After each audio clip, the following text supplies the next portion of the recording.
In the history of cricket, many teams have enjoyed success, but only one has dominated the game across multiple eras. Australia have won the World Cup. Australia.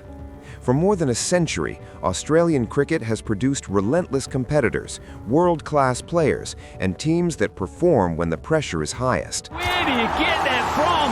This is not natural. It is far from that. World-class players and teams that perform when the pressure is highest. They have won World Cups, controlled long periods of Test cricket, and repeatedly defeated the strongest sides of their time. From the fiercest fast bowlers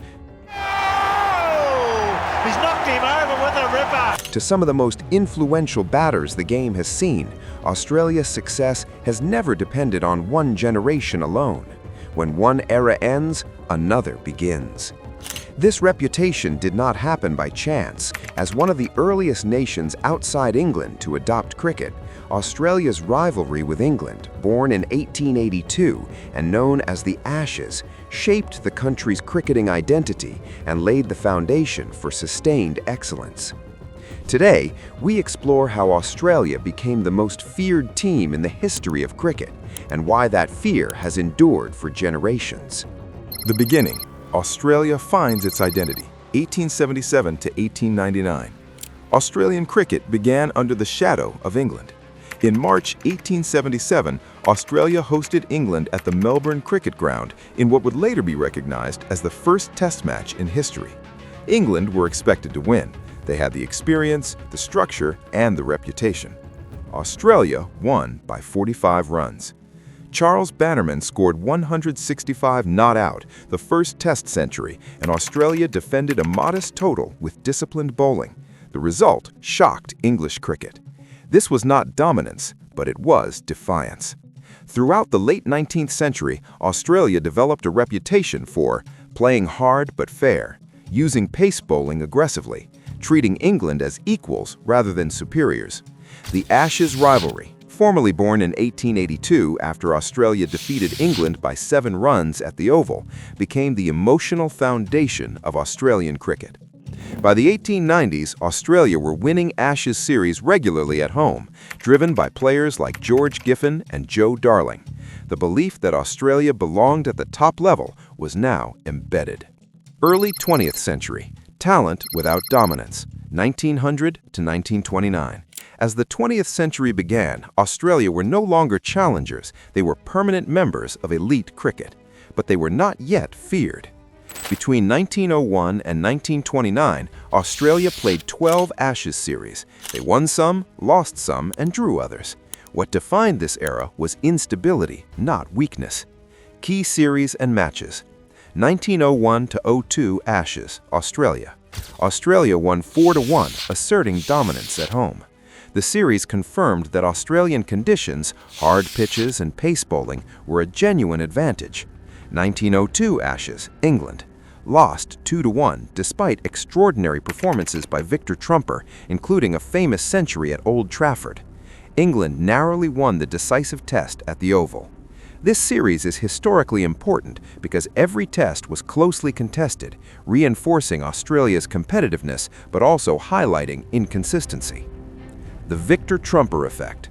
Victor Trumper changed how Australians batted, attacking stroke play, playing fast bowling on the rise, confidence over caution. But Australia still lacked systemic dominance. They depended heavily on individuals rather than collective superiority. By 1928, Australia were respected globally, but no team walked into a match against them already defeated. That would change dramatically. Don Bradman and the Birth of Fear, 1928 to 1948. This is the first true fear era in Australian cricket. 1928 to 29 Ashes, Australia.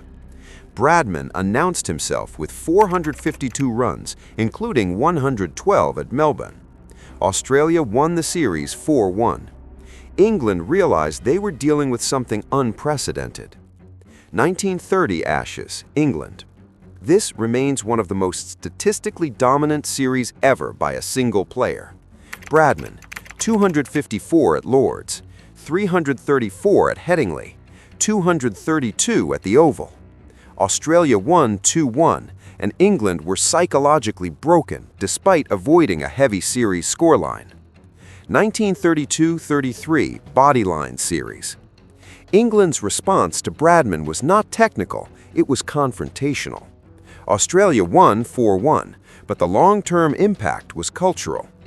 Australians internalized hostility as motivation. Us versus them became permanent. 1948 Invincibles Tour. Australia played 34 matches, lost none, won the Test Series 4-0. This tour did something crucial.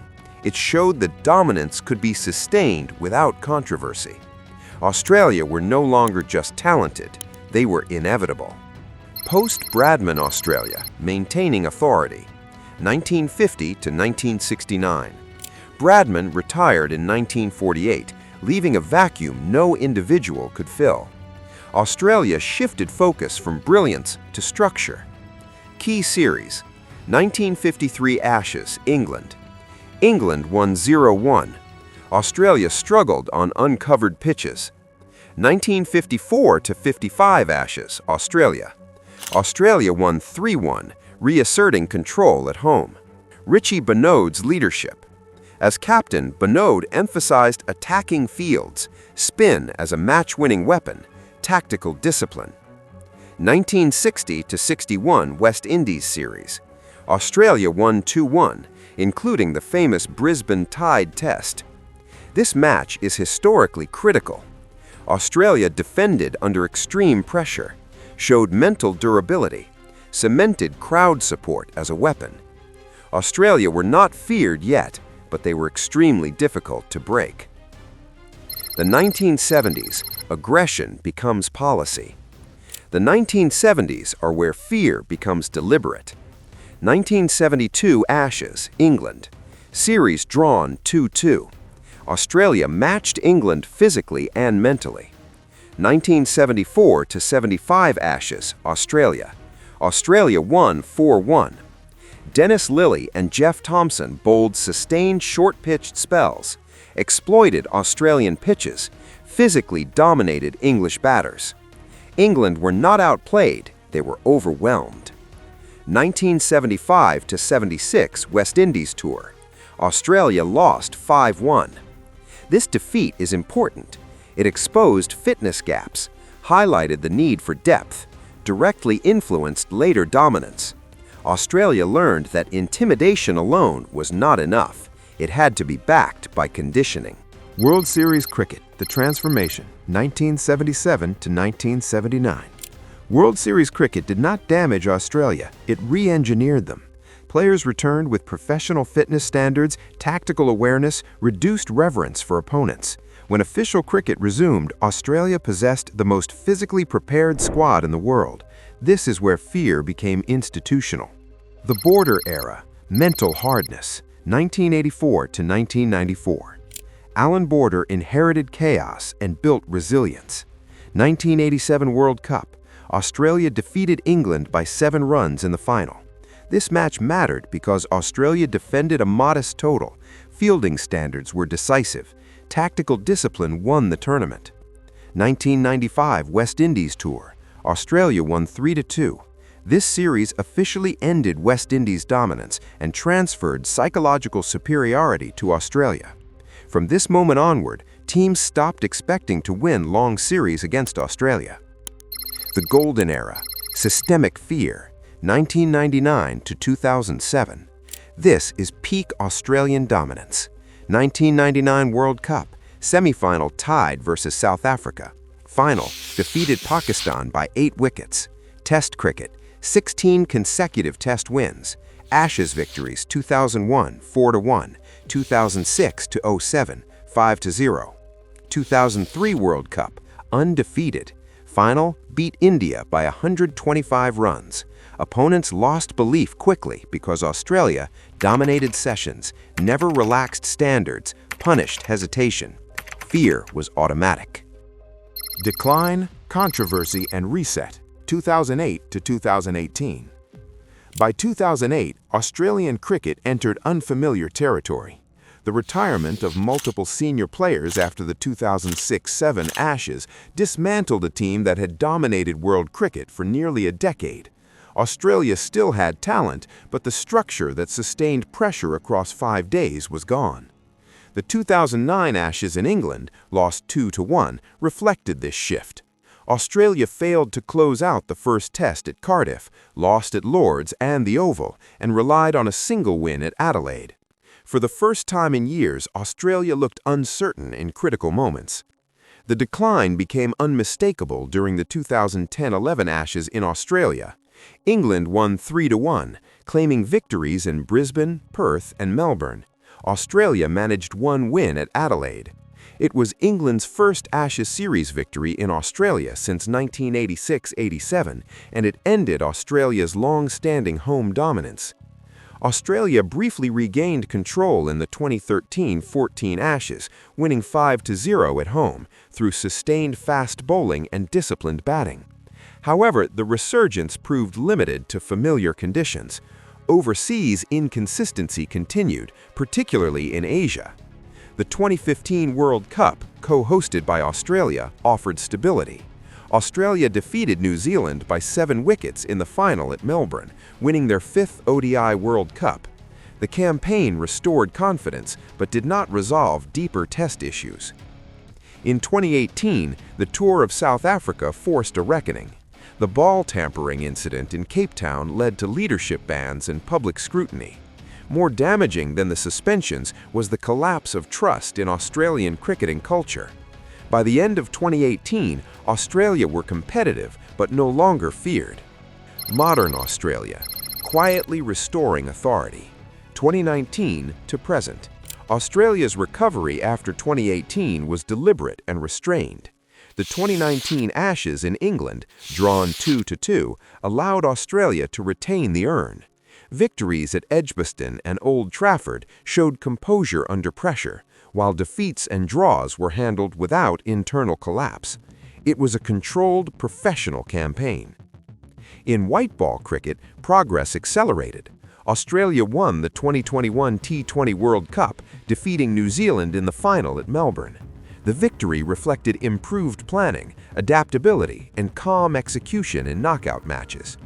Test credibility returned in 2023 when Australia defeated India in the World Test Championship final at the Oval.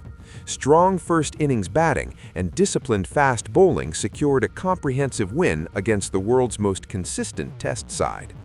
Later that year, Australia won the 2023 ODI World Cup in India. After early losses, they defeated South Africa in the semi-final and India in the final at Ahmedabad. The final was notable for its composure in hostile conditions and the absence of panic in a high-pressure environment. Australia were no longer aggressive by default, but they were once again reliable. The nature of Australian fear. Australia became the most feared team in cricket not through constant domination, but through continuity. Across generations, they maintained clear expectations, physical readiness, tactical discipline, and performance under pressure. When eras ended, systems remained. Fear, in this context, was not about intimidation, it was about inevitability. Opponents learned that Australia rarely collapse, rarely lose focus, and often peak when stakes are highest. Even in decline, they remained competitive. In recovery, they remained efficient. That sustained standard, rather than any single era, explains why Australian cricket has been feared longer than any other team in the history of the game.